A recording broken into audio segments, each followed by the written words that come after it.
2019 August 31 അയൽവാസിയായ സുധാകരന്റെ ഭാര്യയെ സജിതയെ കൊലപ്പെടുത്തിയാണ് ചെന്താമരയുടെ ആദ്യ കുറ്റകൃത്യം.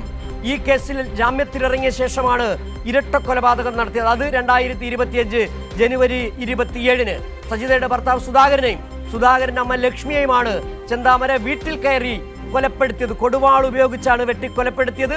കൃത്യത്തിന് ശേഷം ചെന്താമര സമീപത്തുള്ള മാട്ടായി വനമേഖലയിൽ ഒളിക്കുകയും ചെയ്തു.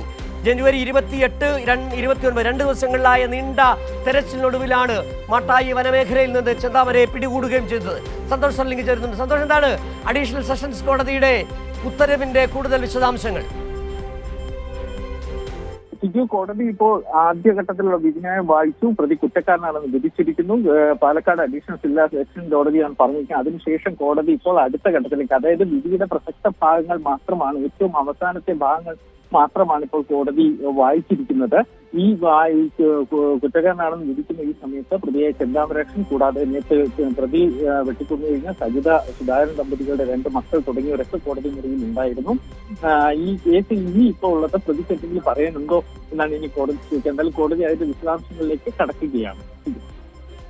സന്തോഷം, ഏതായാലും ഇതിൽ മനസ്സിലാകുന്ന ഒരു കാര്യം, ചെന്താമരയുടെ പക ഒരു കുടുംബത്തെ ഒന്നാകെ തീർത്തു. ഒരുപക്ഷെ ആ കുഞ്ഞുങ്ങൾ വീട്ടിലുണ്ടായിരുന്നെങ്കിൽ കുഞ്ഞുങ്ങളെ കൂടി തീർക്കുക എന്നായിരുന്നു ചെന്താമരയുടെ പ്ലാൻ. ഒരു കുടുംബത്തിൽ ഒരു ഭർത്താവ് സുധാകരന്റെ അമ്മ മീനാക്ഷി ഉൾപ്പെടെയുള്ളവരെ കൊലപ്പെടുത്തിയ നീണ്ട നാൾ മനസ്സിൽ കരുതി വെച്ചിരുന്ന ഒരു പക, അത് ആദ്യ കൊലപാതകത്തിന്റെ ശിക്ഷാവിധിക്കിടെ ജാമ്യത്തിലിറങ്ങി ആ കൃത്യം നിർവഹിക്കുകയും ചെയ്യുന്നു. അങ്ങനെ ഒരു നീച മനസ്സിന്റെ ഉടമയായ ചെന്താമര കുറ്റക്കാരൻ തന്നെയാണെന്നാണ് ഇപ്പോൾ പാലക്കാട് അഡീഷണൽ സെഷൻസ് കോടതി വിധിച്ചിരിക്കുന്നത്. 2019 ആദ്യ കുറ്റകൃത്യം സജിതയെ കൊലപ്പെടുത്തുന്നു. കാരണം താനും ഭാര്യയും തമ്മിലുള്ള ബന്ധം, സ്വരച്ചേർച്ചയില്ലായ്മ, ഭാര്യ തന്നെ ഉപേക്ഷിച്ചു പോകുന്നതിന് കാരണം സജിതയാണ്. സജിത ചെയ്ത കൂടോത്രമാണ് എന്ന അർത്ഥത്തിലാണ് ആ വിശ്വാസം, അന്ധവിശ്വാസമാണ് ആദ്യത്തെ കൊലപാതകത്തിലേക്ക്, ആ മനുഷ്യ മനസാക്ഷി നടുക്കിയ കുറ്റകൃത്യത്തിലേക്ക് ചെന്താമരയെ കൊണ്ട് ചെല്ലുന്നത്.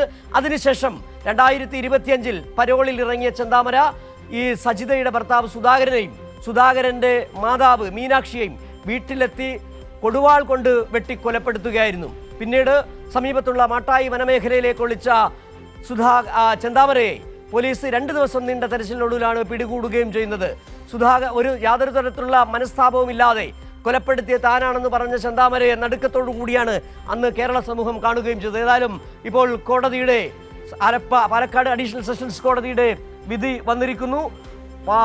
ചെന്താമര പോത്തുണ്ടി ഇരട്ടക്കൊലപാതക കേസിലെ പ്രതി കുറ്റക്കാരൻ എന്നാണ് ഇപ്പോൾ പാലക്കാട് അഡീഷണൽ സെഷൻസ് കോടതിയുടെ വിധി വന്നിരിക്കുന്നത്.